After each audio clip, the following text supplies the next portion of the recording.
تو یہ جو ایک بنو امیہ کا بندر احسن باکسر نامی ایک شخص ناصبی بریلوی، اس نے اہل سنت اور اہل تشیع دونوں کے ہاں جو ایک کامن پرسنالٹی ہیں، ہم انہیں 12واں خلیفہ کہتے ہیں اس امت میں، آخری مجدد، اور اہل تشیع انہیں 12واں امام کہتے ہیں۔ دونوں اعتبار سے رسپیکٹیبل پرسنالٹی سیدنا امام محمد بن عبداللہ المہدی رضی اللہ تعالیٰ عنہ علیہ السلام کی شان میں اس نے گستاخی کی ہے، بلکہ گستاخی کا لفظ پہلی بار اگر 100% اپلائی ہوتا ہے نا تو اس کی اس خباثت کے اوپر ہے کہ اس نے ننگی گالیاں دی ہیں۔ وہ اتنی بازاری لینگویج ہے کہ اگر آپ کسی دنیا دار شخص کو بھی سنائیں تو وہ کہے گا یار اس لیول پہ اتر کے بھی کوئی شخص اتنی بڑی ہستی جو اہل البیت سے ہیں انہیں گالیاں نکال سکتا ہے، اتنی ننگی گالیاں جو انسان کے تصور میں بھی نہیں کبھی آتی۔ سب سے پہلے تو اب امتحان ہے ان مولویوں کے اوپر جو گلے پھاڑ پھاڑ کر، چاہے وہ وہابیوں میں سے ہوں دو بھائی، چاہے وہ بریلویوں میں سے ہوں، خواہ وہ دیوبندیوں میں سے ہوں، جو اپنے آپ کو عظمت صحابہ اور اہل بیت کا چیمپئن سمجھتے ہیں، ان میں سے کسی کا آپ نے کوئی بیان سنا ہے کہ جو اتنی بڑی گستاخی کہ جس میں امام مہدی علیہ السلام کو مخاطب کر کے ننگی گالیاں دی ہیں ایک ناسبی بریلوی مجہول الحال بندر نے، کہ وہ اسے کنڈیم کریں؟ ویسے یہ گلے پھاڑ کے کہتے ہیں کہ ہم ساروں کے دفاع کے لیے نکلیں گے، یہ صرف بنو امیہ کے خدمت گزار ہے، اس سے زیادہ انہیں کسی کے ساتھ کوئی ہمدردی نہیں ہے، نہ کسی خلیفہ راشد کے ساتھ انہیں کوئی ہمدردی ہے، نہ اہل البیت کے ساتھ کوئی ہمدردی ہے۔ تو ان کے چہرے کے اوپر جو ایک یہ نقاب تھا نا، وہ اللہ کے فضل سے اس واقعے کے بعد اتر گیا۔ یہی بندر کے ٹرم پھر اللہ کے محبوب صلی اللہ علیہ وآلہ وسلم نے اپنی امت میں بنو مروان بنو امیہ کے لیے استعمال کی۔ المستدرک للحاکم میں اور مسند ابی یعلا کے اندر صحیح سند کے ساتھ یہ حدیث موجود ہے۔ سیدنا ابو ہریرہ رضی اللہ تعالیٰ عنہ کہتے ہیں کہ رسول اللہ صلی اللہ علیہ وآلہ وسلم نے اپنی وفات سے چند دن پہلے ایک خواب دیکھا۔ آپ نے خواب میں دیکھا کہ آپ کے ممبر کے اوپر بنو مروان بنو حکم کے بندر اچھل کود رہے ہیں۔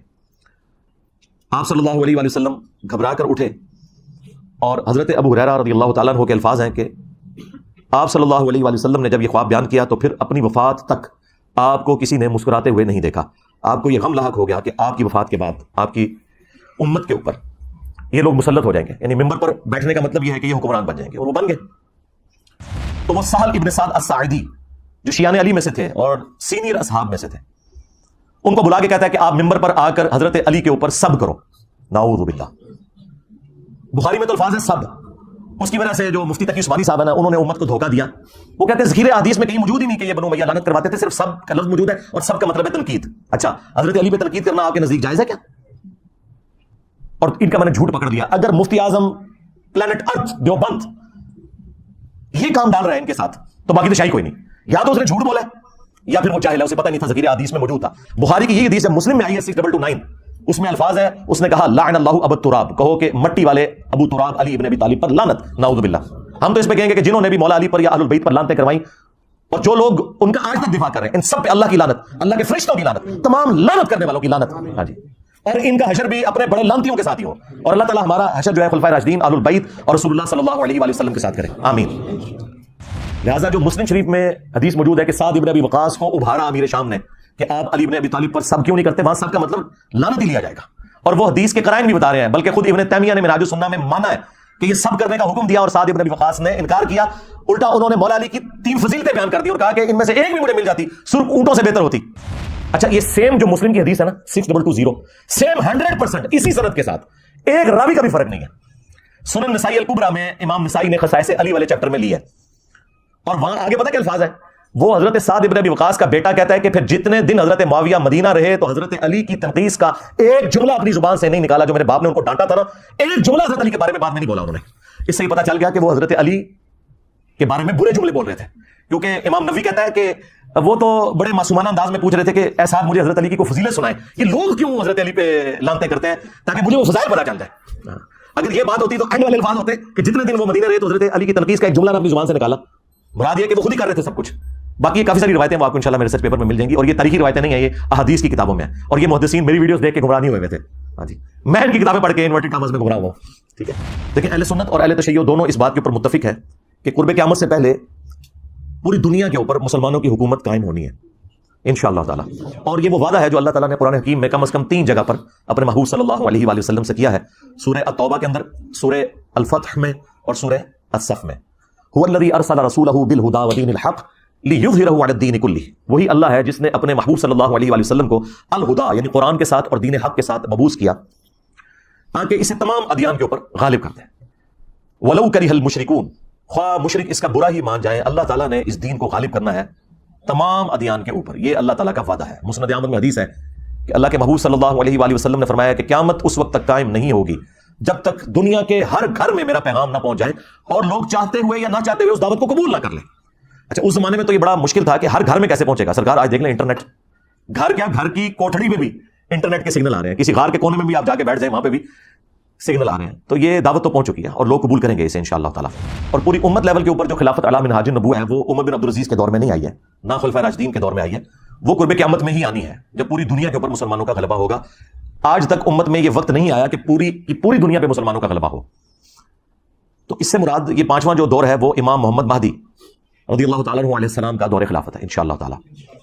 ہم نہ دیکھ سکے, ہماری آنے والی نسلیں انشاءاللہ ضرور اسے دیکھیں گی. اور امام مہدی کے لیے میں نے آپ کو پہلے بھی بتایا کہ یہ ضروری ہے کہ ان کے آنے سے پہلے فرقے ختم ہو جائیں. ادروائز سنیوں میں آ گئے تو شیعہ نے نہیں ماننا, شیعہ میں آ گئے تو سنیوں نے نہیں ماننا, یہ ذہن میں رکھیے گا. تو پہلے تو لوگوں کو سمجھ نہیں آتی تھی کہ یہ کیسے ہوگا کہ اتنی بڑی فرقہ واریت کی دراڑ ختم ہو. لیکن دیکھیں اللہ تعالیٰ نے ہمارے اس چھوٹے سے پلیٹ فارم کی برکت سے ہماری زندگی میں ہمیں ان 12 سالوں میں وہ کچھ دکھایا کہ 1200 سال کی جو گمراہی تھی فرقہ واریت کی, اللہ تعالیٰ نے اسے کیسے ختم کیا. ہمارا ایک نعرہ ہی سب کو لے گیا کہ میرے نبی سا ہے ہی کوئی نہیں, تیرے بابے تھے شاہ ہی کوئی نہیں.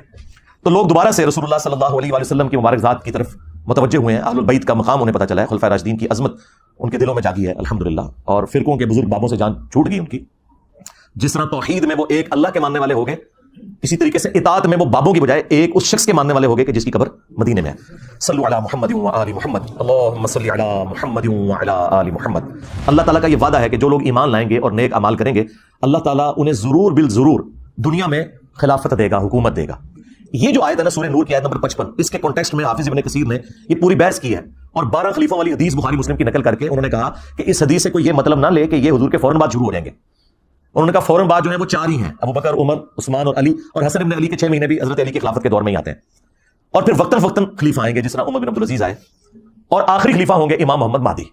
کہ جب رومنز اور پرشینز کے خلاف جنگ جاری تھی حضرت عمر کے دور میں اور سیدنا عمر نے یہ ارادہ کیا کہ میں خود ان جنگوں میں شریک ہوں, تو حضرت علی نے انہیں ان جنگوں میں شریک ہونے سے روکا اور کہا کہ اگر آپ شہید ہو گئے تو پھر پیچھے سے یہ سارے کا سارا معاملہ تتر بتر ہو جائے گا. آپ پیچھے رہیں, اگر مسلمانوں کو قادسیہ یا یرموک میں شکست کا سامنا بھی کرنا پڑا تو ہم دوبارہ سے فوج تیار کر کے اور اپنے مسلمان بھائیوں کی نصرت کے لیے پیچھے سے بھجوا دیں گے. لیکن اگر آپ شہید ہو گئے تو پیچھے پھر عرب کے لوگ جو ہیں منتشر ہو جائیں گے. یہ پورے کا پورا خطبہ شیعہ کے ہاں نہج البلاغہ میں 2 جگہ یہ خطبات موجود ہیں. ان میں ایک خطبے میں یہ الفاظ ہیں کہ اللہ کا یہ وعدہ ہے کہ اللہ تعالیٰ نے اہل ایمان کو زمین میں خلافت دینی ہے. یعنی یہ سورہ نور آیت نمبر 55 کی طرف مولا علی کا اشارہ تھا کہ جو خلفائے راشدین کو اللہ تعالیٰ غلبہ دے رہا ہے یہ اسی خلافت کا حصہ ہے جو اللہ تعالیٰ نے قرآن میں وعدہ فرمایا. تو یہ بہت بڑی دلیل ہے اس حوالے سے کہ مولا علی علیہ السلام خلفائے راشدین کی حکومت کو اللہ تعالیٰ کی طرف سے انعام سمجھا کرتے تھے الحمدللہ. اور پھر یہ 12 احادیث ان لوگوں کے لیے بھی لمحہ فکریاں ہیں جنہوں نے اس امت میں تقلید کے نام کے اوپر ایک فتنہ کھڑا کیا اور انہوں نے یہ کہا کہ 4 اماموں میں سے ایک امام کی تقلید ضروری ہے, ادروائز آپ گمراہ ہو جائیں گے. تو میرا یہ معصومانہ سوال ہے کہ جس امام نے قرب قیامت میں آنا تھا یعنی امام محمد مہدی رضی اللہ تعالیٰ عنہ علیہ السلام, ان کے بارے میں تو درجنوں حدیث موجود ہیں, اور تمہارے بنائے ہوئے امام جنہوں نے ریٹائر نہیں ہونا, لیکن ریٹائر نہیں ہو رہے نا, وہ کہہ رہے ہیں آج بھی تقلید انہیں کی کرنی ہے. حالانکہ آج 80% مسائل جو ہے نا وہ جدید ہیں جن کا امام حنیفہ, امام شافعی, امام احمد بن حنبل, امام مالک کو پتہ ہی نہیں ہے کہ اس وقت دنیا میں کیا مسائل ہیں. ان میں ان اماموں کی توہین نہیں کر رہا, ان کے نام پہ جو فرقے کھڑے ہوئے ہیں نا ان کو ٹارگٹ کر رہا ہوں. اگر ہم آج عیسیٰ ابن مریم کے حوالے سے کرسچنس کو جھنجھوڑتے ہیں تو اس کا مطلب یہ نہیں کہ ہم عیسیٰ ابن مریم کی توہین کر رہے ہیں. تو جن اماموں نے ریٹائر نہیں ہونا بقول ان کے بارے میں کوئی حدیث ہے, اور جس نے قرب قیامت میں آنا تھا ان کے بارے میں تو حدیث موجود ہے. اس کا مطلب ہے کہ یہ انہوں نے خود جعلی عقیدہ تقلید کر گھڑے. ہاں آپ امام اگر ایکسپرٹس کے طور پر کہیں تو سرکار وہ تو جتنے بھی امت میں بڑے بڑے علماء جنہوں نے اس امت کو کنٹریبیوٹ کیا ہے وہ سارے ہمارے امام ہیں, چاہے وہ امام بخاری ہوں, امام مسلم ہوں, باقی محدثین ہوں, فقہا ہوں, امام حنیفہ, امام شافعی, احمد بن حنبل, امام مالک رحمہ اللہ اجمعین, یہ سب کے سب ہمارے امام ہیں. پہلی حدیث بخاری اور مسلم دونوں میں موجود ہے. رسول اللہ صلی اللہ علیہ وآلہ وسلم نے فرمایا تمہاری اس وقت کیا شان ہوگی جب عیسیٰ ابن مریم تم میں اتریں گے یعنی قرب قیامت میں, وَإِمَامُكُم مِّنكُم, اور تمہارا امام تم میں سے ہوگا. یعنی امام جو ہے یہ امت ہوگی, اور عیسیٰ ابن مریم جو کہ اولو العزم پیغمبر ہیں, 5 پیغمبروں میں سے محمد رسول اللہ صلی اللہ علیہ وآلہ وسلم, ابراہیم خلیل اللہ, موسیٰ کلیم اللہ, نوح نجی اللہ اور عیسیٰ روح اللہ, ان 5 اولو العزم پیغمبر جو سورۃ الاحزاب اور سورہ عاشورہ میں آئے ان میں سے ایک اولو العزم پیغمبر مقتدی ہوگا, اور امام وَإِمَامُكُم مِّنكُم, تمہارا امام تم میں سے ہوگا. یہ حدیث بخاری میں بھی ہے اور مسلم میں. 8ویں حدیث جو ہے وہ مسلم شریف میں بھی کچھ حصہ اس کا موجود ہے, کچھ سنن ابی داؤد کے اندر ہے کہ نبی اسلام نے فرمایا کہ جب مہدی ظاہر ہوگا تو وہ بیت اللہ میں پناہ لے گا اور اسے قتل کرنے کے لیے ایک گروہ روانہ ہوگا شام سے, اور مقام بیدا پر اللہ تعالیٰ اس گروہ کو زمین میں دھسا دے گا. یہ ایک اللہ تعالیٰ کی طرف سے ایک غیبی خبر ہوگی, پوری امت کے لیے کہ یہ اللہ تعالیٰ کی اسپیشل پروٹیکشن ہے مہدی کے ساتھ. تو وہ لشکر زمین میں جب دھسایا جائے گا یہ اس بات کا ثبوت ہوگا. جو لوگ پوچھتے ہیں کہ جی ابھی تک 500 مہدی تو قتل ہو چکے ہیں امت میں, تو اوریجنل بھی کہیں قتل نہ ہو جائے. نہیں سرکار, اوریجنل نہیں قتل ہوگا. اوریجنل کو جب قتل کرنے کی کوشش کریں گے تو وہ لشکر ہی زمین میں دھسا دیا جائے گا. یہ اللہ تعالیٰ کی طرف سے اسپیشل پروٹیکشن ہوگی کہ مہدی کو کوئی نقصان نہیں پہنچے گا. السلام علیکم ورحمۃ اللہ. لا حول ولا قوة الا باللہ. حسبنا اللہ ونعم الوکیل. یا حی یا قیوم برحمتک استغیث. لا الہ الا انت سبحانک انی کنت من الظالمین. ربنا آتنا من لدنک رحمہ وہیئ لنا من امرنا رشدا. اللہم صل علی محمد وعلی آل محمد واصحاب محمد وازواج محمد وامت محمد اجمعین الی یوم الدین. آمین. الحمد للہ رب العالمین والصلاة والسلام علی سید الانبیاء والمرسلین وعلی آلہ واصحابہ اجمعین الی یوم الدین. الحمدللہ آج 28 مئی 2023 کو سنڈے کے دن ہمارا یہ پبلک سیشن نمبر 96 منعقد ہونے جا رہا ہے. آپ کے سوالات یہ پرچیوں کی شکل میں میرے پاس آ چکے ہیں. انشاءاللہ ان کو ہم بعد میں ڈسکس کرتے ہیں. پہلے ایک کریٹیکل ایشو ہم نے ڈسکس کرنا ہے. اس سے بھی پہلے آج ماشاء اللہ تعالی 28 مئی 2023 ہے, اور آپ کو یاد ہوگا آج سے آلموسٹ 25 سال پہلے 1998 میں پاکستان نے 28 مئی 1998 کو ہی اٹامک بلاسٹ کیے تھے, جس کے بعد پاکستان ایک ڈکلیئرڈ نیوکلیئر پاور بن گیا تھا اور اسے یوم تکبیر کا نام دیا گیا. آج اس کی آپ سمجھ لیں سلور جوبلی ہے اینیورسری کے پوائنٹ آف ویو سے. اللہ تعالیٰ ملک پاکستان کی خیر فرمائے, پورے عالم اسلام کی خیر فرمائے, پورے عالم اسلام کو اندرونی اور بیرونی خطرات سے محفوظ فرمائے. آمین. اب آ جائیں اس کریٹیکل ایشو کی طرف جو اس ویک آپ سمجھ لیں, اس ویک کا نہیں بلکہ اس پورے سال کا ایک سب سے بڑا ایشو بنا ہے اور پورے ملک کے اندر ایک ہنگامے کی صورتحال ہے. ایک بریلوی ناصبی مجہول الحال جسے کوئی جانتا بھی نہیں, سوائے اس کے کہ ننگی گالیاں دینا اس کی پہچان ہے. تو ہمارا اس پلیٹ فارم سے اس کے بارے میں گفتگو کرنا یہ مجبوراً ہے. ادروائز آپ کو پتہ ہے کہ وہ جو کچھ ماضی میں کرتا رہا, میں نے کبھی اس کا نام بھی نہیں لیا. ہم تو ان کے بڑوں کو اس قابل نہیں سمجھتے, تو یہ تو شاہی کوئی نہیں, یہ تو بنو امیہ کے چھوٹے چھوٹے بندر ہیں. ہم تو بڑے بندروں کو کچھ نہیں سمجھتے. تو یہ جو ایک بنو امیہ کا بندر احسن باکسر نامی ایک شخص ناصبی بریلوی, اس نے اہل سنت اور اہل تشیع دونوں کے ہاں جو ایک کامن پرسنالٹی ہیں, ہم انہیں 12واں خلیفہ کہتے ہیں اس امت میں, آخری مجدد, اور اہل تشیع انہیں 12واں امام کہتے ہیں. دونوں اعتبار سے رسپیکٹیبل پرسنالٹی سیدنا امام محمد بن عبداللہ المہدی رضی اللہ تعالیٰ عنہ علیہ السلام کی شان میں اس نے گستاخی کی ہے. بلکہ گستاخی کا لفظ پہلی بار اگر 100% اپلائی ہوتا ہے نا, تو اس کی اس خباثت کے اوپر ہے کہ اس نے ننگی گالیاں دی ہیں. وہ اتنی بازاری لینگویج ہے کہ اگر آپ کسی دنیا دار شخص کو بھی سنائیں تو وہ کہے گا یار اس لیول پہ اتر کے بھی کوئی شخص, اتنی بڑی ہستی جو اہل البیت سے ہیں, انہیں گالیاں نکال سکتا ہے. اتنی ننگی گالیاں جو انسان کے تصور میں بھی نہیں کبھی آتی. چونکہ ان کے بڑے بھی یہی کام کرتے رہے تو یہ انہی کی جائز اولاد ہیں, بنو امیہ کے بندر. اور یہ جو میں بندر بار بار لفظ استعمال کر رہا ہوں, یہ احادیث کے اندر آیا ہے. وہ احادیث میں بعد میں ڈسکس کروں گا.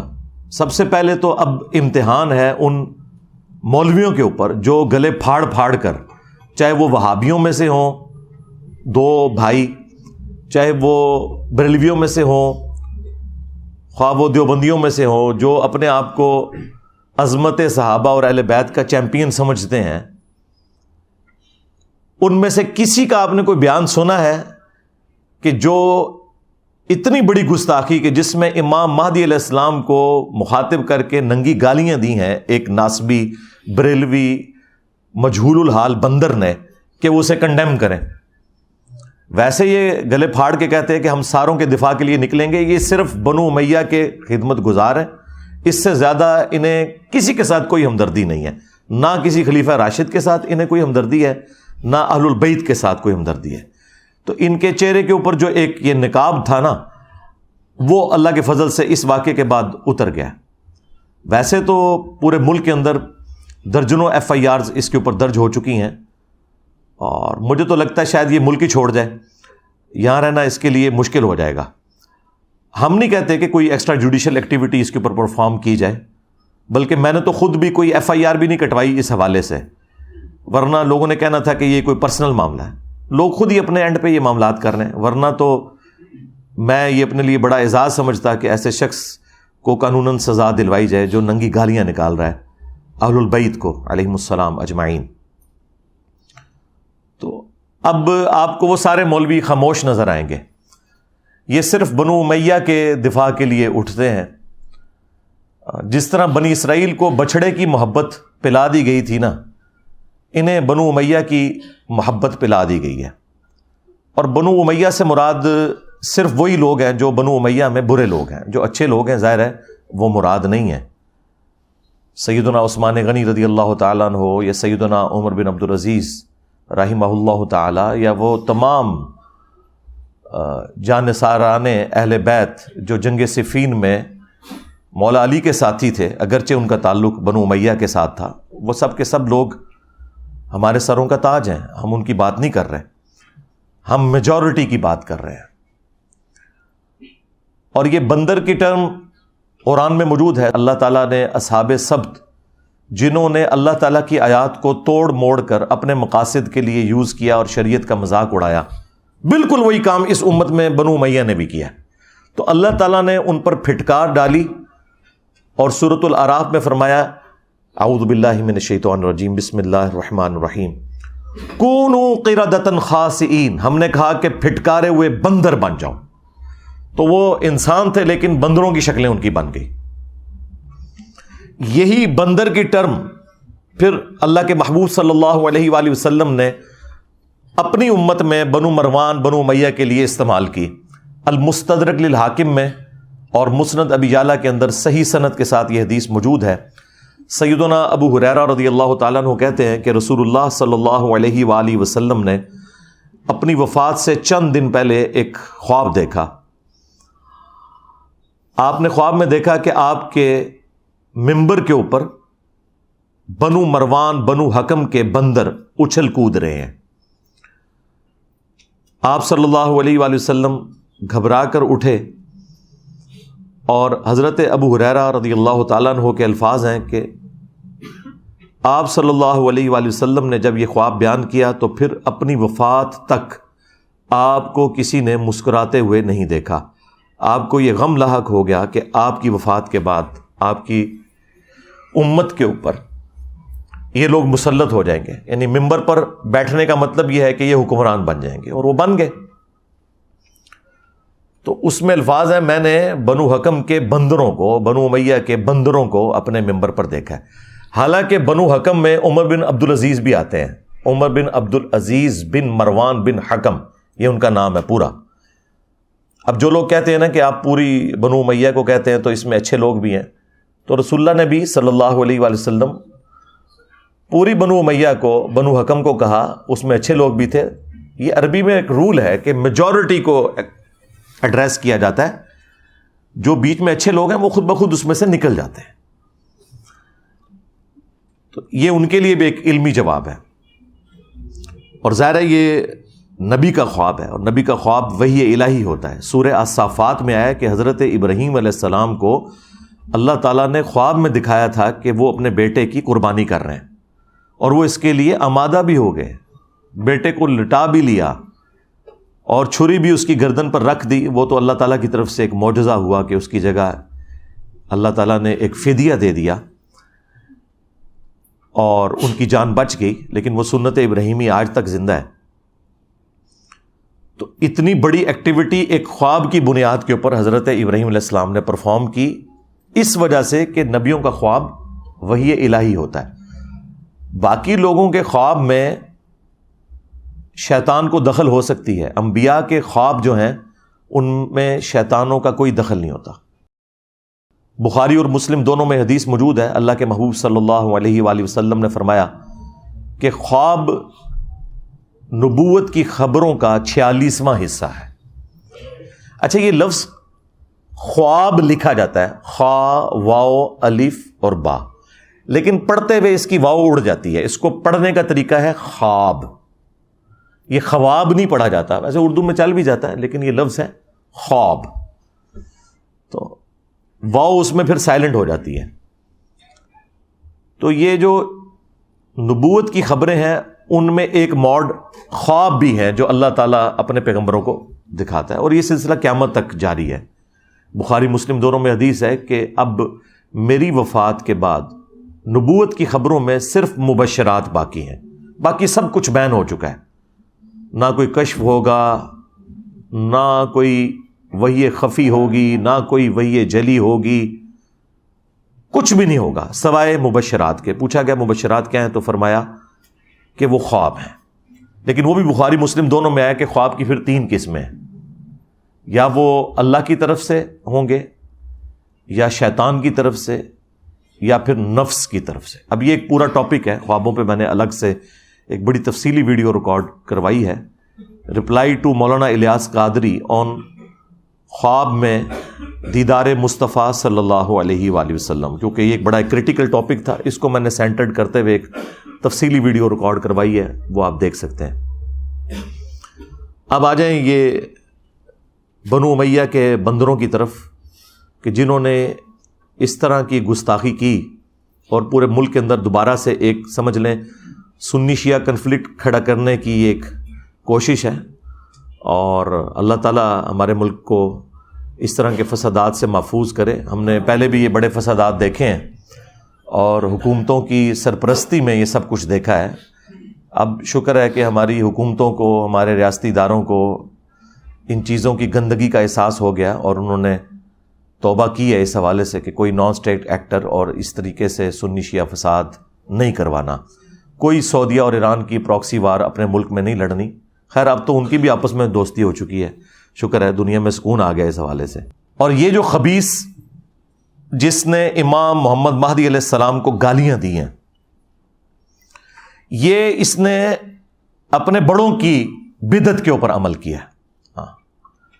بخاری مسلم دونوں میں موجود ہے کہ بنو حکم، بنو امیہ، بنو مروان کی اولاد میں سے ایک شخص جب حکمران بن کے مدینے میں آتا ہے، گورنر بن کے،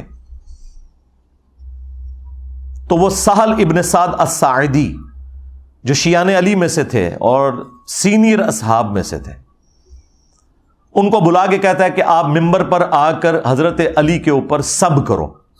نعوذ باللہ، بخاری میں تو الفاظ ہیں سب۔ اس کی وجہ سے جو مفتی تقی عثمانی صاحب ہیں نا، انہوں نے امت کو دھوکہ دیا۔ وہ کہتے ہیں ذخیرے احادیث میں کہیں موجود ہی نہیں کہ یہ بنو امیہ لعنت کرواتے تھے، صرف سب کا لفظ موجود ہے، اور سب کا مطلب ہے تنقید۔ اچھا، حضرت علی پہ تنقید کرنا آپ کے نزدیک جائز ہے کیا؟ اور ان کا میں نے جھوٹ پکڑ لیا۔ اگر مفتی اعظم پلانٹ ارتھ دیوبند یہ کام ڈال رہا ہے ان کے ساتھ، تو باقی تو شاہی کوئی نہیں۔ یا تو اس نے جھوٹ بولا ہے یا پھر وہ جاہل ہے، اسے پتہ ہی نہیں تھا، ذخیرہ حدیث میں موجود تھا۔ بخاری کی یہ حدیث جب مسلم میں آئی ہے 6229، اس میں الفاظ ہیں، اس نے کہا لعن اللہ ابو تراب، کہو کہ مٹی والے ابو تراب علی ابن ابی طالب پر لعنت، نعوذ باللہ۔ ہم تو اس پہ کہیں گے کہ جنہوں نے بھی مولا علی پر یا اہل البیت پر لعنتیں کروائیں، اور جو لوگ ان کا آج تک دفاع کر رہے ہیں، ان سب پہ اللہ کی لعنت، اللہ کے فرشتوں کی لعنت، تمام لعنت کرنے والوں کی لعنت۔ ہاں جی، اور ان کا حشر بھی اپنے بڑے لعنتیوں کے ساتھ ہی ہو، اور اللہ تعالی ہمارا حشر جو ہے خلفائے راشدین، اہل البیت اور رسول اللہ صلی اللہ علیہ وآلہ وسلم کے ساتھ کرے، آمین۔ تو دھوکہ دیتے رہے، لہذا جب بنو امیہ کے حوالے سے سب کا لفظ آئے تو آپ سمجھ جائیں کہ اس سے مراد ہے لعن اللہ ابو تراب۔ یہ مسلم شریف ہے، مولانا شریف نہیں ہے، اور جھوٹ بولتے ہیں جی مودودی تاریخی روایتیں لکھتا رہا، چڑھ دو میں نے ریسرچ پیپر لکھ دیا ہے واقعہ کربلا کا حقیقی پس منظر 72 صحیح الاسناد احادیث کی روشنی میں 200 روایتیں جمع کی ہیں، بخاری مسلم سے اکثر ہیں، اللہ کے فضل سے عربی میں بھی ہے، اردو میں بھی ہے، انگلش میں بھی ہے، بنگلہ زبان کے اندر بھی ہے، ہندی کے اندر بھی ہے، جتنی بڑی بڑی مسلمانوں کی زبانیں ہیں ان میں آپ مفت ڈاؤن لوڈ کریں ہماری ویب سائٹ ahlsunnatpak.com سے۔ اگر ہارڈ کاپی آپ کو مفت چاہیے تو صرف ڈاک کا آپ کو خرچہ دینا ہوگا۔ 12 ریسرچ پیپرز آپ کو فری آئیں گے گھر، جن میں سے 9 ریسرچ پیپرز ہیں اور 3 اذکار کارڈ ہیں۔ صبح 9 سے لے کر شام 5 بجے تک ہمارا جو نمبر ہے اکیڈمی کا وہ آن رہتا ہے، 032159000162، اس پہ آپ رابطہ کریں، آپ کے گھر یہ فری ڈاک آ جائے گی۔ صرف 500 روپے آپ کو TCS کا خرچہ دینا ہوگا، باقی آپ کو پلاسٹک پیکنگ میں انشاءاللہ وہ فری ملے گا ریسرچ پیپر، اور ساتھ اور ریسرچ پیپرز بھی ہوں گے۔ تو اللہ کے فضل سے میں نے وہ ساری باتیں اس میں جمع کی ہوئی ہیں۔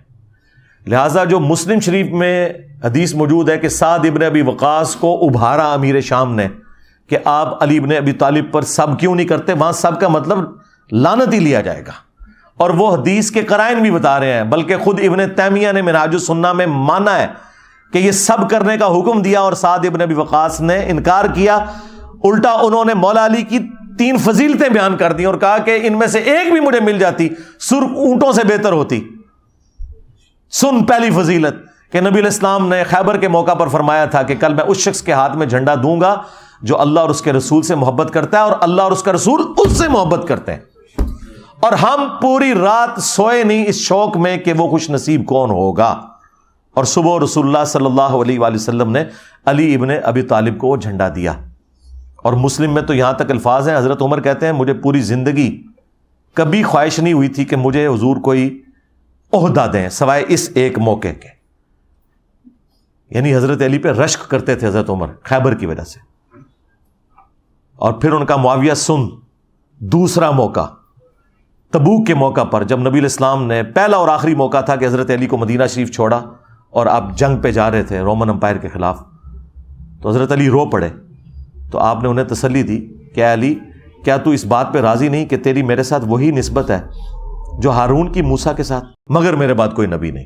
یعنی رسول اللہ کے بعد کوئی نبی ہوتا تو حضرت علی ہوتے، اور اگر رسول اللہ کے ہوتے ہوئے کوئی امتی نبی ہوتا تو بھی حضرت علی ہوتے۔ تو غلام القادیانی دجالت شاہی کوئی نہیں اگر مولا علی نبی نہیں بن سکے تو تیسری فضیلت انہوں نے کہا کہ سن، جب نجران کے عیسائیوں کا وفد آیا اور نبی علیہ السلام کو اللہ تعالیٰ نے حکم دیا سورہ آل عمران میں کہ آپ ان سے مباہلہ کریں، تو نبی علیہ السلام اپنے ساتھ علی، حسن، حسین اور فاطمہ کو لے کر آئے اور کہا اللہم ہؤلاء اہل بیتی، اے اللہ یہ میرے اہل بیت ہیں۔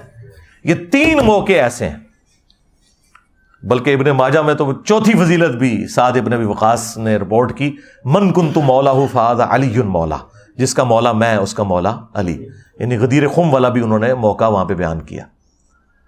تو اچھا، یہ سیم جو مسلم کی حدیث ہے نا 6220، سیم 100% اسی سند کے ساتھ، ایک راوی کا بھی فرق نہیں ہے۔ سنن نسائی الکبریٰ میں امام نسائی نے خصائص علی والے چیپٹر میں لی ہے، اور وہاں آگے پتہ کیا الفاظ ہیں، وہ حضرت سعد ابن ابی وقاص کا بیٹا کہتا ہے کہ پھر جتنے دن حضرت معاویہ مدینہ رہے تو حضرت علی کی تنقیص کا ایک جملہ اپنی زبان سے نہیں نکالا، جو میرے باپ نے ان کو ڈانٹا تھا نا، ایک جملہ حضرت علی کے بارے میں بعد میں نہیں بولا انہوں نے۔ اس سے یہ پتہ چل گیا کہ وہ حضرت علی کے بارے میں برے جملے بول رہے تھے، کیونکہ امام نووی کہتا ہے کہ وہ تو بڑے معصومانہ انداز میں پوچھ رہے تھے کہ اے سعد مجھے حضرت علی کی کوئی فضیلت سنائے، یہ لوگ کیوں حضرت علی پہ لانتیں کرتے ہیں، تاکہ مجھے وہ فضائل پتہ چل جائے۔ اگر یہ بات ہوتی تو اینڈ والے الفاظ ہوتے کہ جتنے دن وہ مدینے رہے تو حضرت علی کی تنقیص کا ایک جملہ نہ اپنی زبان سے نکالا۔ مراد یہ کہ وہ خود ہی کر رہے تھے سب کچھ۔ باقی یہ کافی ساری روایتیں وہ آپ کو انشاءاللہ میرے ریسرچ پیپر میں مل جائیں گی، اور یہ تاریخی روایتیں نہیں ہیں، یہ احادیث کی کتابوں میں ہیں، اور یہ محدثین میری ویڈیوز دیکھ کے گمراہ نہیں ہوئے تھے۔ ہاں جی، میں ان کی کتابیں پڑھ کے انورٹڈ کاماز میں گمراہ ہوا ہوں، ٹھیک ہے۔ تو یہ الگ سے ایک ٹاپک ہے۔ تو یہ جو کچھ اس نے کیا ہے نا، اس ناسبی بندر نے، یہ اپنے بڑوں کے طریقے کے اوپر چل رہا ہے۔ تو یہ جو اس وقت حرکت ہوئی ہے نا، اس کے بعد ایک پورے ملک میں آپ کو پتہ ہے ہنگامہ کھڑا ہوا ہے، اور زیادہ ظاہر ہے کہ اس حوالے سے اہل تشیع ہرٹ ہوئے ہیں۔ اب چونکہ ہمارا یہ پلیٹ فارم فرقہ واریت سے پاک ہے، لیکن بہرحال ہم اہل سنت منہج کی ترجمانی کرتے ہیں، تو میں یہ ضروری سمجھ رہا ہوں اس موقع پر کہ ہم اہل سنت کا جو عقیدہ ہے خلافت کے حوالے سے یا 12 اماموں کے حوالے سے، اور خصوصاً امام محمد بن عبداللہ المہدی رضی اللہ تعالیٰ عنہ علیہ السلام کے حوالے سے میں اس موقع کے اوپر اسے کلیئر کر دوں تاکہ آپ کو پتہ چل جائے کہ اہل سنت کا اس حوالے سے کیا عقیدہ ہے۔ دیکھیں، اہل سنت اور اہل تشیع دونوں اس بات کے اوپر متفق ہے کہ قرب قیامت سے پہلے پوری دنیا کے اوپر مسلمانوں کی حکومت قائم ہونی ہے انشاءاللہ تعالی، اور یہ وہ وعدہ ہے جو اللہ تعالیٰ نے قرآن حکیم میں کم از کم 3 جگہ پر اپنے محبوب صلی اللہ علیہ وآلہ وسلم سے کیا ہے، سورہ التوبہ کے اندر، سورہ الفتح میں، اور سورہ الصف میں۔ هو الذی ارسل رسولہ بالہدی ودین الحق لیظہرہ علی الدین کلہ، وہی اللہ ہے جس نے اپنے محبوب صلی اللہ علیہ وآلہ وسلم کو الہدا یعنی قرآن کے ساتھ اور دین حق کے ساتھ مبعوث کیا تاکہ اسے تمام ادیان کے اوپر غالب کر دے۔ وَلَوْ كَرِهَ الْمُشْرِكُونَ، خواہ مشرک اس کا برا ہی مان جائیں، اللہ تعالیٰ نے اس دین کو غالب کرنا ہے تمام ادیان کے اوپر، یہ اللہ تعالیٰ کا وعدہ ہے۔ مسند احمد میں حدیث ہے کہ اللہ کے محبوب صلی اللہ علیہ وآلہ وسلم نے فرمایا کہ قیامت اس وقت تک قائم نہیں ہوگی جب تک دنیا کے ہر گھر میں میرا پیغام نہ پہنچ جائے اور لوگ چاہتے ہوئے یا نہ چاہتے ہوئے اس دعوت کو قبول نہ کر لیں۔ اچھا، اس زمانے میں تو یہ بڑا مشکل تھا کہ ہر گھر میں کیسے پہنچے گا۔ سرکار آج دیکھ لیں، انٹرنیٹ، گھر کیا، گھر کی کوٹھڑی میں بھی انٹرنیٹ کے سگنل آ رہے ہیں، کسی غار کے کونے میں بھی آپ جا کے بیٹھ جائیں وہاں پہ بھی سگنل آ رہے ہیں، تو یہ دعوت تو پہنچ چکی ہے اور لوگ قبول کریں گے اسے انشاءاللہ تعالی۔ یہ وعدہ ہے کہ یہ والا معاملہ ہو کر رہنا ہے۔ اور پھر اسی کو سپورٹیو ایک اور حدیث ہے مسند احمد کے اندر جو مشکات میں بھی موجود ہے، اللہ کے محبوب صلی اللہ علیہ وآلہ وسلم نے اس امت میں جو 5 بڑے بڑے ادوار ہیں ان کا ذکر کیا، اور آپ صلی اللہ علیہ وآلہ وسلم کے رازدار حذیفہ ابن یمان اس حدیث کو روایت کرتے ہیں کہ اللہ کے محبوب صلی اللہ علیہ وآلہ وسلم نے فرمایا کہ اللہ تعالیٰ جب تک چاہے گا تم میں نبوت رہے گی، یعنی میرا وجود باقی رہے گا، پھر اللہ تعالیٰ مجھے اٹھا لے گا، اور پھر میری وفات کے بعد خلافت علی منہاج النبوہ قائم ہو جائے گی، اور وہ بھی جب تک اللہ چاہے گا وہ رہے گی۔ وہ 30 سال ہے، وہ انشاءاللہ میں بعد میں حدیث بتاتا ہوں۔ پھر اللہ تعالیٰ جب چاہے گا اسے بھی اٹھا لے گا۔ پھر ملکن عاضن، جو ہمارے استاد ڈاکٹر اسرار صاحب یوں کرتے تھے، ملکن عاضن، کاٹ کھانے والی ملوکیت، یعنی اپنے مخالفین کو قتل کرنے والی حکمران، وہ قائم ہو جائے گی، اور پھر جب تک اللہ چاہے گا وہ بھی مسلط رہے گی امت کے اوپر، پھر اللہ تعالیٰ اسے بھی اٹھا لے گا۔ پھر جابر حکمرانوں کا دور آ جائے گا، یہ 4تھا دور ہے، وہ بھی رہے گا جب تک اللہ تعالیٰ چاہے گا، اور پھر اس کے بعد دوبارہ سے خلافت علی منہاج النبوہ قائم ہو جائے گی انشاءاللہ تعالی۔ یہ حدیث ایک تابعی نے لکھ کر عمر بن عبدالعزیز کو بھیجی، اور انہوں نے کہا کہ مجھے لگتا ہے کہ یہ کاٹ کھانے والی ملوکیت یعنی حضرت معاویہ رضی اللہ تعالیٰ عنہ اور ان کے بعد جابر حکمران، یزید اور عبد الملک بن مروان اور ان کے پھر آگے اولاد، اس کے بعد اب آپ ہیں جو خلافت واپس آ گئی ہے۔ تو عمر بن عبدالعزیز رحمہ اللہ اس تعبیر سے بڑے خوش ہوئے۔ بعض لوگوں نے یہ تعبیر بھی کی ہے اس روایت کی، لیکن یہ تعبیر جو ہے وہ درست نہیں ہے۔ بیسیکلی یہ اوورآل پوری امت کا ذکر ہو رہا ہے، اور پوری امت لیول کے اوپر جو خلافت علی منہاج النبوہ ہے وہ عمر بن عبدالعزیز کے دور میں نہیں آئی ہے، نہ خلفائے راشدین کے دور میں آئی ہے، وہ قرب قیامت میں ہی آنی ہے جب پوری دنیا کے اوپر مسلمانوں کا غلبہ ہوگا۔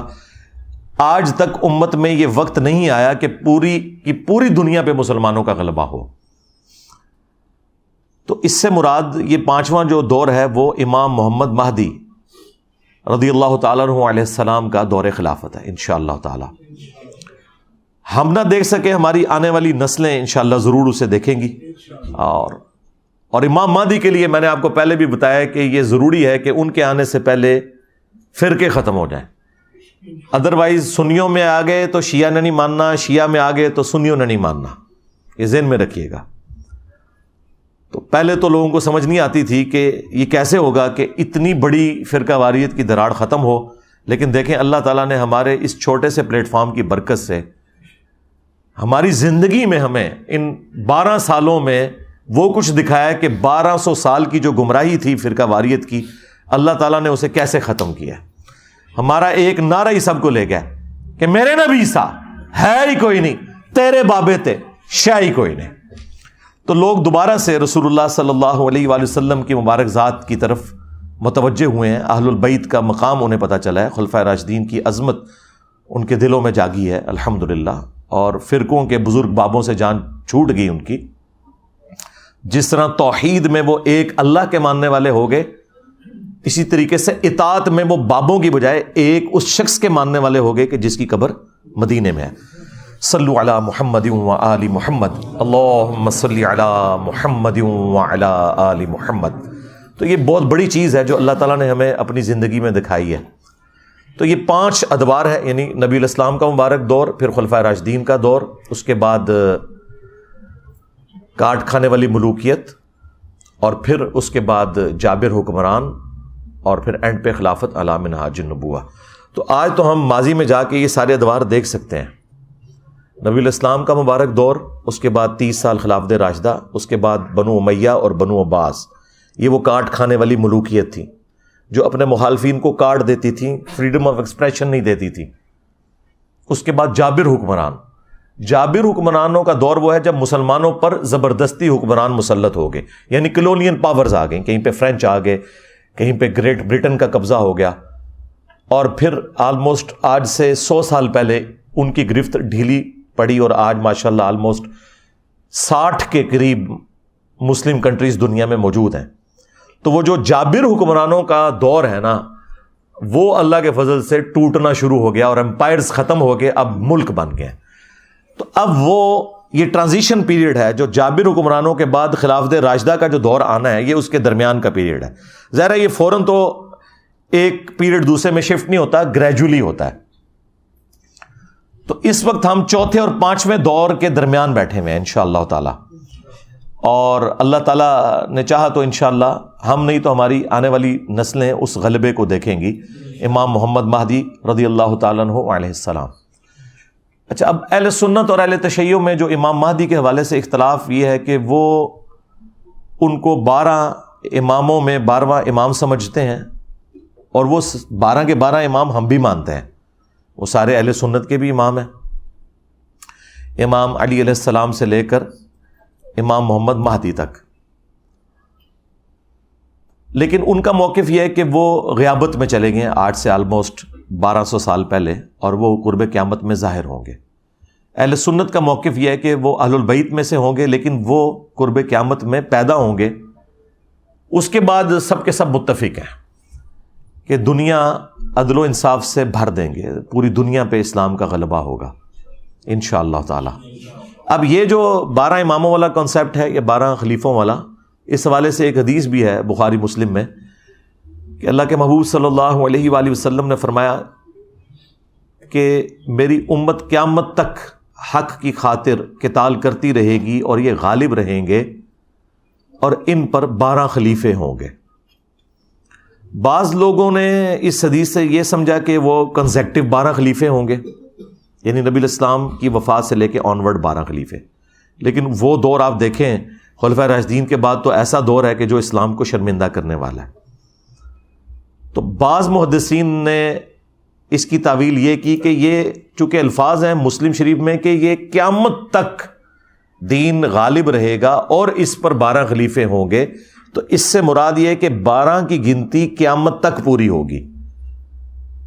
اور یہ یعنی امت میں بڑی پرسنالٹی جس کے اوپر اہل سنت کے تینوں فرقے متفق ہیں، بریلوی، دیوبندی، اہل حدیث، اور ان کے علاوہ بھی حنفی، شافعی، مالکی، حنبلی جو فقہی اعتبار سے اختلافات ہیں. حافظ ابن کثیر بہت بڑی پرسنالٹی ہے، ابن تیمیہ کے شاگرد ہیں، وہابیوں کو بھی کوئی اعتراض نہیں ہوگا. حافظ ابن کثیر نے تفسیر ابن کثیر میں آیت الاستخلاف جو ہے سورہ نور کی آیت نمبر 55 کہ اللہ تعالیٰ کا یہ وعدہ ہے کہ جو لوگ ایمان لائیں گے اور نیک اعمال کریں گے اللہ تعالیٰ انہیں ضرور بالضرور دنیا میں خلافت دے گا، حکومت دے گا. یہ جو آیت ہے نا سورہ نور کی آیت نمبر 55، اس کے کانٹیکسٹ میں حافظ ابن کثیر نے یہ پوری بحث کی ہے اور 12 خلیفوں والی حدیث بخاری مسلم کی نقل کر کے انہوں نے کہا کہ اس حدیث سے کوئی یہ مطلب نہ لے کہ یہ حضور کے فوراً بعد شروع ہو جائیں گے. انہوں نے کہا فوراً بعد جو ہیں وہ 4 ہی ہیں، ابو بکر، عمر، عثمان اور علی، اور حسن ابن علی کے 6 مہینے بھی حضرت علی کی خلافت کے دور میں ہی آتے ہیں. اور پھر وقتاً فوقتاً خلیفہ آئیں گے جس طرح عمر بن عبدالعزیز آئے، اور آخری خلیفہ ہوں گے امام محمد مہدی. پھر انہوں نے اہل تشیع کا اس میں رد کیا کہ شیعہ جو یہ 12 اماموں والا کنسیپٹ رکھتے ہیں ہم اس کنسیپٹ کو نہیں مانتے، لیکن ہم 12 خلیفوں کو مانتے ہیں. اور چونکہ بخاری مسلم میں آیا کہ یہ جو 12 خلیفے ہیں ان کو اللہ تعالیٰ حکومت دے گا، تو اہل تشیع جن اماموں کو خلیفہ ڈکلیئر کر رہے ہیں ان میں سے تو صرف 2 کو حکومت ملی ہے، مولا علی علیہ السلام کو اور مولا حسن علیہ السلام کو. باقی تو بیچارے سارے کے سارے ظلماً شہید کیے گئے ہیں. اس میں انہوں نے اپنا جو سنی موقف ہے وہ بھی بیان کیا اور شیعہ کے اوپر رد کیا، لیکن 12 کے فگر کے اوپر اور 12ویں امام کے اوپر وہ بھی متفق ہیں، چاہے آپ اسے 12 نمبر خلیفہ کہہ لیں یا 12 نمبر امام کہہ لیں. اور شیعہ نے تو اپنا نام ہی آپ کو پتا ہے، 12 12 اماموں کے ماننے والے ہیں. 12 یعنی یہ عربی میں 12 اماموں کے ماننے والے لوگ. تو وہ 12ویں امام کے اوپر تو سب کے سب متفق ہیں. اچھا، اب بڑی حیران کن بات ہے، یہ جو آیت نور ہے نا، اسی کا کانٹیکسٹ میں نہج البلاغہ جو شیعہ کے ہاں ایک معتبر کتاب ہے، اس میں بھی مولا علی علیہ السلام کا ایک خطبہ ہے کہ جب رومنز اور پرشینز کے خلاف جنگ جاری تھی حضرت عمر کے دور میں، اور سیدنا عمر نے یہ ارادہ کیا کہ میں خود ان جنگوں میں شریک ہوں، تو حضرت علی نے انہیں ان جنگوں میں شریک ہونے سے روکا اور کہا کہ اگر آپ شہید ہوگے تو پھر پیچھے سے یہ سارے کا سارا معاملہ تتر بتر ہو جائے گا. آپ پیچھے رہیں، اگر مسلمانوں کو قادسیہ یا یرموک میں شکست کا سامنا بھی کرنا پڑا تو ہم دوبارہ سے فوج تیار کر کے اور اپنے مسلمان بھائیوں کی نصرت کے لیے پیچھے سے بھجوا دیں گے، لیکن اگر آپ شہید ہو گئے تو پیچھے پھر عرب کے لوگ جو ہیں منتشر ہو جائیں گے. یہ پورے کا پورا خطبہ شیعہ کے ہاں نہج البلاغہ میں 2 جگہ یہ خطبات موجود ہیں. ان میں ایک خطبے میں یہ الفاظ ہیں کہ اللہ کا یہ وعدہ ہے کہ اللہ تعالیٰ نے اہل ایمان کو زمین میں خلافت دینی ہے. یعنی یہ سورہ نور آیت نمبر 55 کی طرف مولا علی کا اشارہ تھا کہ جو خلفائے راشدین کو اللہ تعالیٰ غلبہ دے رہا ہے یہ اسی خلافت کا حصہ ہے جو اللہ تعالیٰ نے قرآن میں وعدہ فرمایا.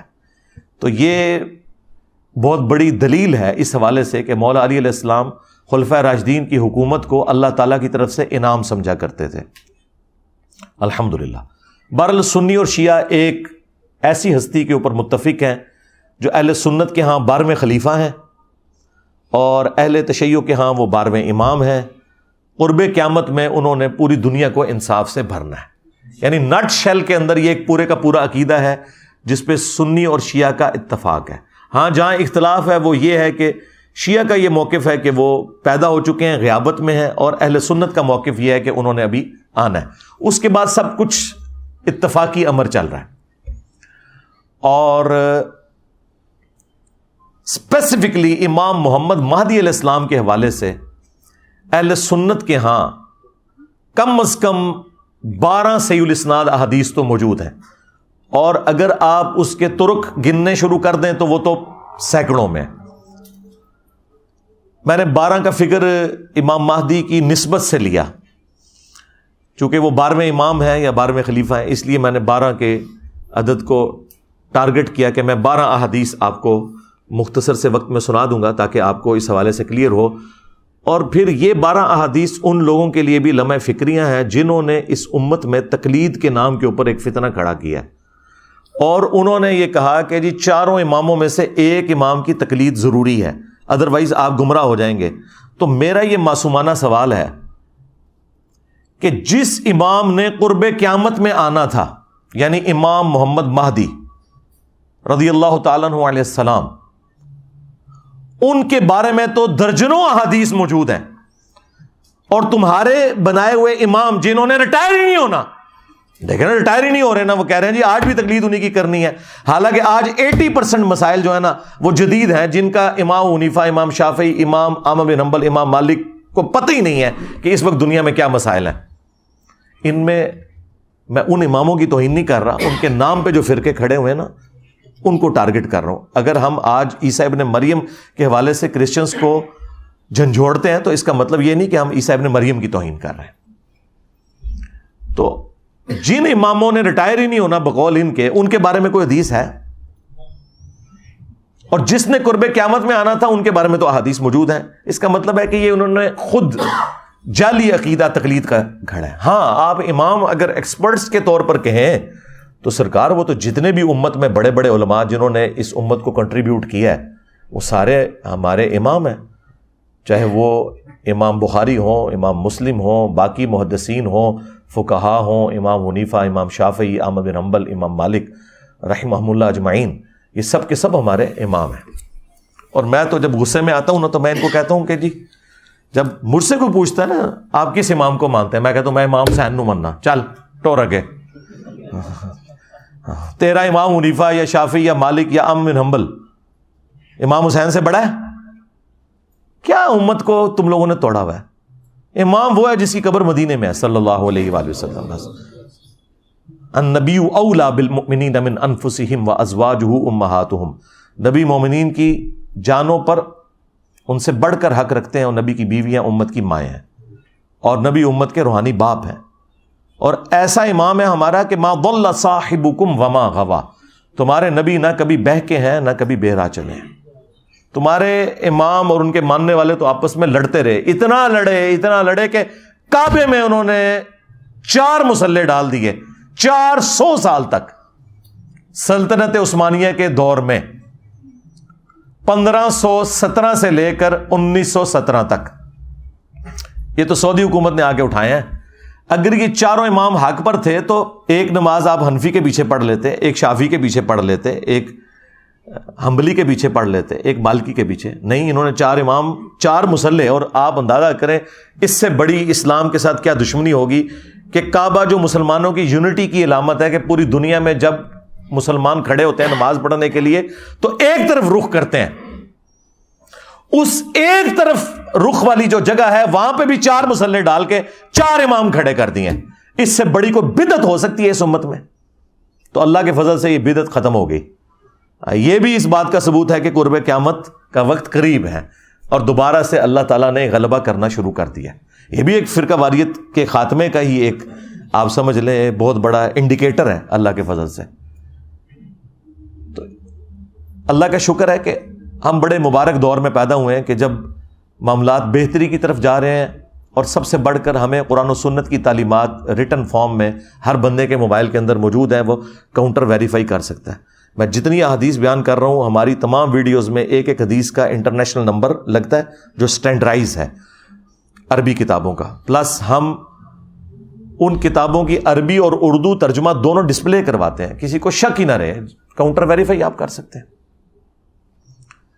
تو یہ 12ویں امام سے متعلق 12 احادیث بیان کرنے سے پہلے میں مختصراً اس کاٹ کھانے والی ملوکیت کے حوالے سے بھی ڈسکشن کر دوں، جو نبی علیہ السلام نے فرمایا کہ خلافت راشدہ کے بعد کاٹ کھانے والی ملوکیت آ جائے گی۔ ایٹ لیسٹ اہل سنت کو اپنا عقیدہ پتہ چلے اور اہل تشیع کو بھی پتہ چلے کہ ہم نہ تو بنو امیہ کو آن کرتے ہیں اور نہ ہم امیر شام کو آن کرتے ہیں، اس حوالے سے کہ جو اسلام کے خلاف کام ان کے دور میں ہوئے ہم انہیں فخریہ ڈیفینڈ کرنے کے لیے تیار ہو جائیں، نعوذ باللہ، ایسا بالکل نہیں ہے۔ ابو داؤد اور ترمذی کے اندر حدیث موجود ہے کہ رسول اللہ صلی اللہ علیہ وآلہ وسلم نے ارشاد فرمایا کہ میرے بعد خلافت علی منہاج النبوہ 30 سال تک رہے گی۔ اب یہ 30 سال کی ڈویژن آگے کیسے ہے؟ وہ راوی حدیث صحابی سے پوچھتے ہیں کہ یہ جو 30 سال ہیں ان کی ذرا مجھے تفصیلات بھی بتا دیں۔ اب ظاہر ہے وہ 30 سال کا دور اس صحابی نے دیکھ لیا ہے، تو وہ کہتے ہیں کہ بیٹا گن، ابو بکر کے 2 سال، عمر کے 10 سال، عثمان کے 12 سال اور علی کے 6 سال۔ اب یہ جو علی کے 6 سال ہیں، اس میں 5.5 سال مولا علی علیہ السلام کے اور 6 مہینے سیدنا حسن ابن علی کے ہیں۔ تو وہ راوی حدیث سے وہ تابعی سعید کہتا ہے کہ حضرت یہ لوگ جو بنو امیہ ہیں یہ تو مولا علی علیہ السلام کو خلیفہ ہی نہیں مانتے۔ اب اس حدیث سے یہ بھی پتہ چل گیا کہ بنو امیہ ان کو خلیفہ مانتے ہی نہیں تھے، قصاص عثمان والا معاملہ نہیں تھا۔ اور دوسرا، امام ابو داؤد نے یہاں لکھا علی علیہ السلام۔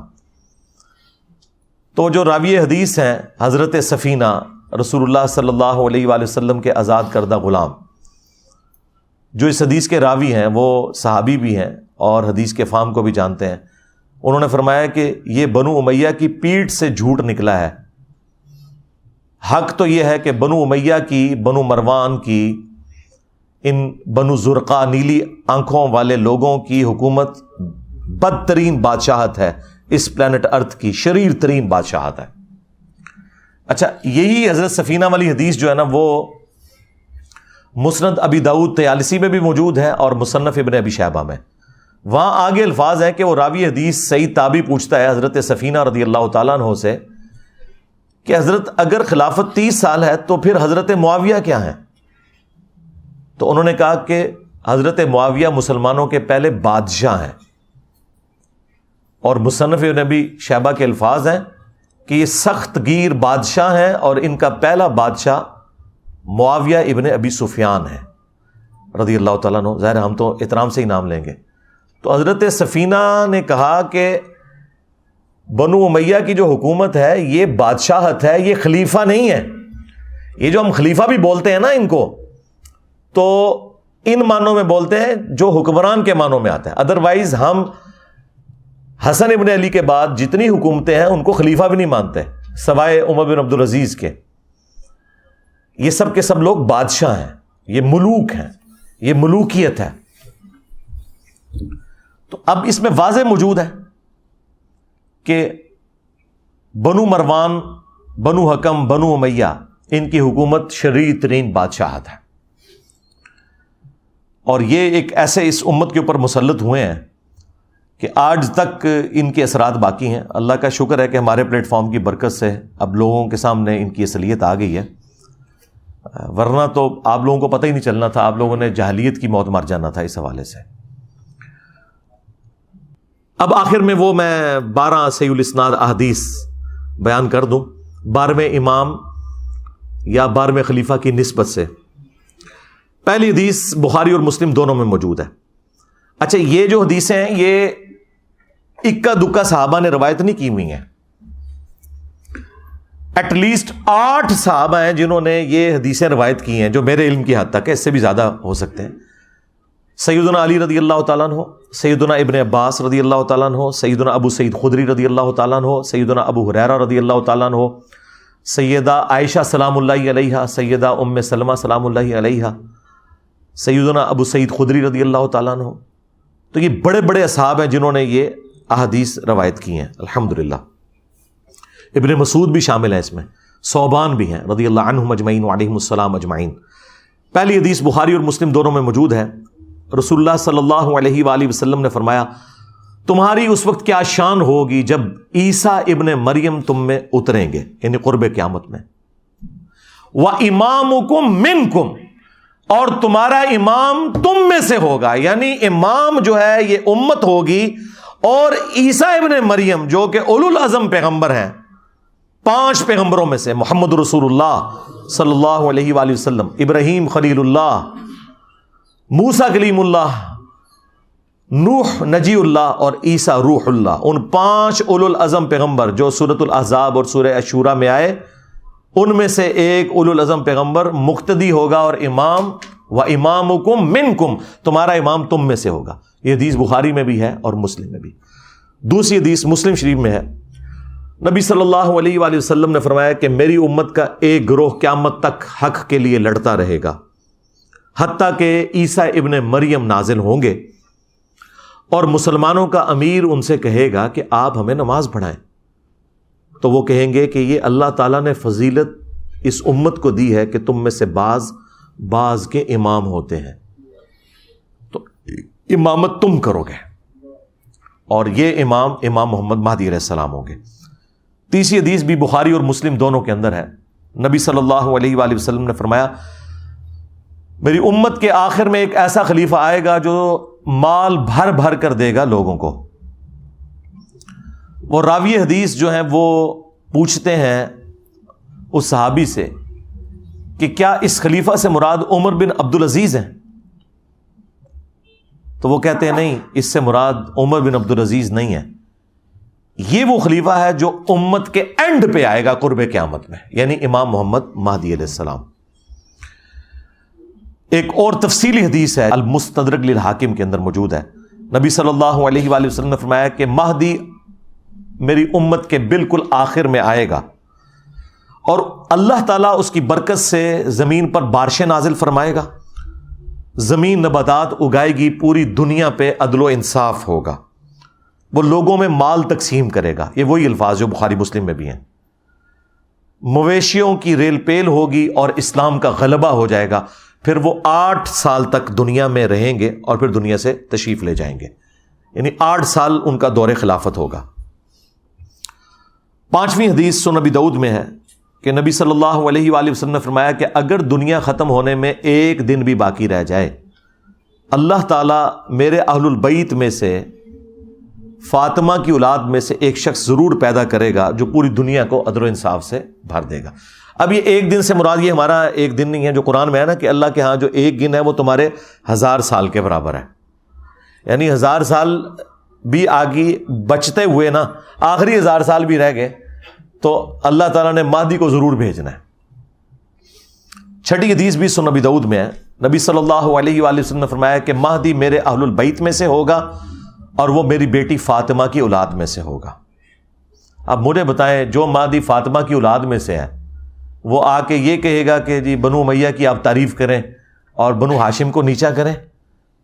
وہ آ کر جو ہے وہ جنگ جمل صفین نہروان میں مولا علی علیہ السلام کو سپورٹ کرے گا یا ناسبیوں کو سپورٹ کرے گا؟ آپ خود سوچیں۔ 7ویں حدیث بھی سنن نبی داؤد میں ہے، آپ علیہ السلام نے فرمایا کہ دنیا اس وقت تک ختم نہیں ہوگی جب تک کہ میرے اہل البیت میں سے ایک شخص عربوں کا بادشاہ نہ بن جائے جس کا نام میرے نام کے اوپر ہوگا، محمد بن عبداللہ المہدی۔ 8ویں حدیث جو ہے وہ مسلم شریف میں بھی کچھ حصہ اس کا موجود ہے، کچھ سنن نبی داؤد کے اندر ہے کہ نبی علیہ السلام نے فرمایا کہ جب مہدی ظاہر ہوگا تو وہ بیت اللہ میں پناہ لے گا اور اسے قتل کرنے کے لیے ایک گروہ روانہ ہوگا شام سے، اور مقام بیدا پر اللہ تعالیٰ اس گروہ کو زمین میں دھسا دے گا۔ یہ ایک اللہ تعالیٰ کی طرف سے ایک غیبی خبر ہوگی پوری امت کے لیے کہ یہ اللہ تعالیٰ کی اسپیشل پروٹیکشن ہے مہدی کے ساتھ۔ تو وہ لشکر زمین میں جب دھسایا جائے گا، یہ اس بات کا ثبوت ہوگا، جو لوگ پوچھتے ہیں کہ جی ابھی تک 500 مہدی تو قتل ہو چکے ہیں امت میں، تو اوریجنل بھی کہیں قتل نہ ہو جائے۔ نہیں سرکار، اوریجنل نہیں قتل ہوگا، اوریجنل کو جب قتل کرنے کی کوشش کریں گے تو وہ لشکر ہی زمین میں دھسا دیا جائے گا۔ یہ اللہ تعالیٰ کی طرف سے اسپیشل پروٹیکشن ہوگی کہ مہدی کو کوئی نقصان نہیں پہنچے گا۔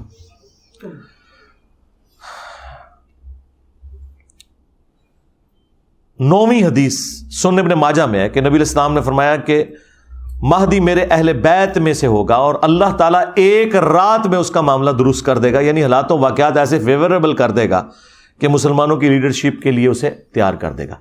اچھا، ابن ماجہ میں ایک اور روایت بھی ہے، جعلی روایت ہے، جو قادیانی پیش کرتے ہیں کہ مہدی اور عیسیٰ ابن مریم ایک ہی شخصیت کے 2 نام ہیں، اور اس کی بنیاد پہ انہوں نے غلام القادیانی دجال کو ڈکلیئر کیا۔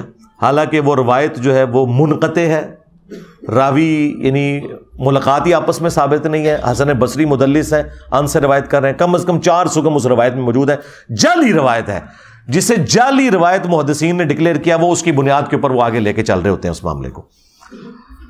یہ 9 حدیثیں جو ہیں یہ مرفوع حدیثیں ہیں جو میں نے بیان کی، یعنی نبی صلی اللہ علیہ وآلہ وسلم نے خود ارشاد فرمایا اور صحابہ نے نبی علیہ السلام سے سنا۔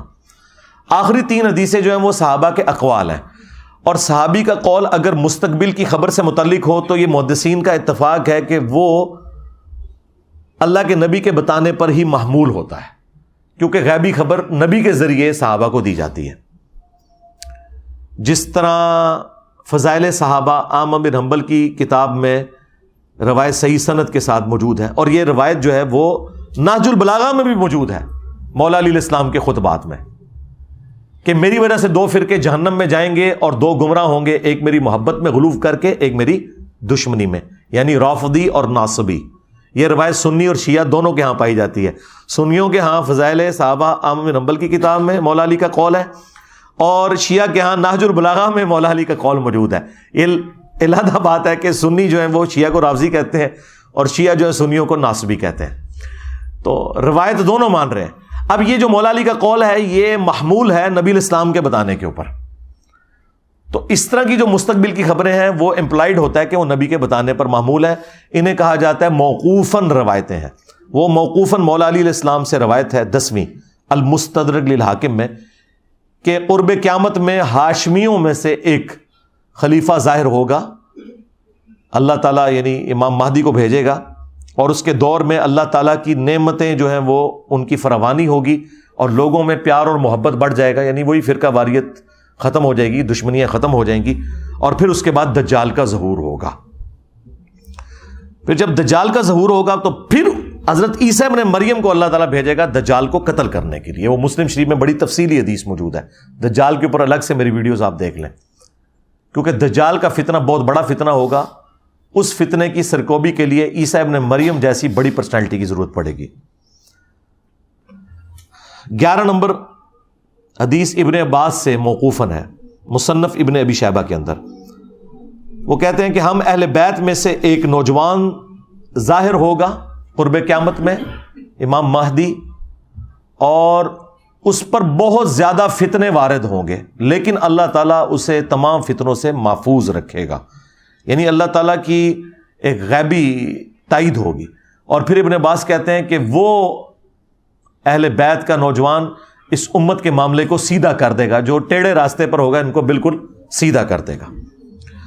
اور 12ویں اور آخری موقوفاً روایت ثوبان سے ہے، جو نبی الاسلام کے آزاد کردہ غلام ہے۔ یہ بڑی مشہور روایت آپ نے سنی ہوگی، مسند احمد میں اور المستدرک للحاکم میں، کہ جب خراسان سے کالے جھنڈے آتے ہوئے دیکھو تو ان کا استقبال کرنا، ان میں اللہ کا خلیفہ مہدی ہوگا۔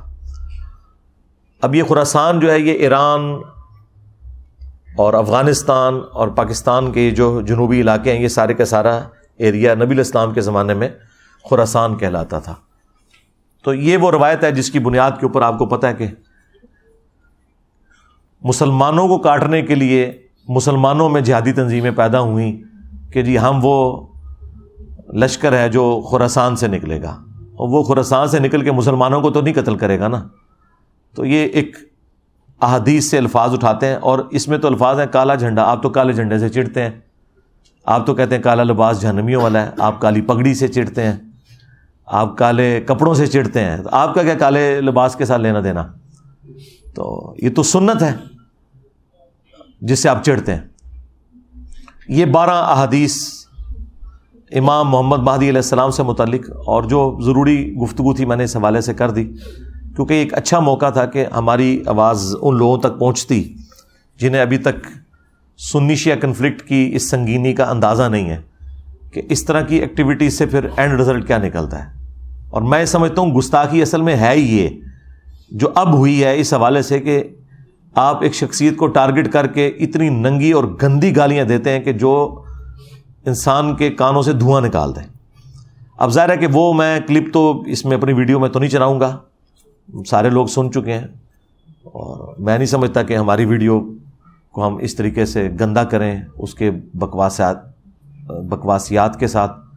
تو باقی دوسرے چینلز کے اوپر وہ ویڈیوز چڑھی ہوئی ہیں، ہم تو صرف جو اہل سنت کا عقیدہ ہے وہ پبلک کے سامنے رکھیں گے، امام محمد مہدی علیہ السلام کے حوالے سے، 12ویں خلیفہ یا 12ویں امام، اور ان کی جو عزت اہل سنت کے ہاں ہے، تاکہ یہ پتہ چلے کہ یہ کوئی سنی شیعہ تفریق سے متعلق پرسنالٹی نہیں ہے، بلکہ یہ سنی شیعہ اتحاد کی علامت ہے۔ امام محمد بن عبداللہ المہدی رضی اللہ تعالیٰ عنہ وعلیہ السلام، اللہ تعالیٰ اگر ہماری زندگی میں وہ آئیں تو ہمیں ان کا ساتھ دینے کی توفیق عطا فرمائے، اور اگر ہماری آنے والی نسلوں میں وہ لوگ ہیں جنہوں نے امام محمد مہدی کا زمانہ پانا ہے تو انہیں توفیق دے کہ وہ ان کا ساتھ دیں غلبہ اسلام کے لیے۔ صلو علی محمد و آل محمد، اللہم صلی علی محمد و علی آل محمد و اصحاب محمد و ازواج محمد و امت محمد اجمعین الی یوم الدین، آمین۔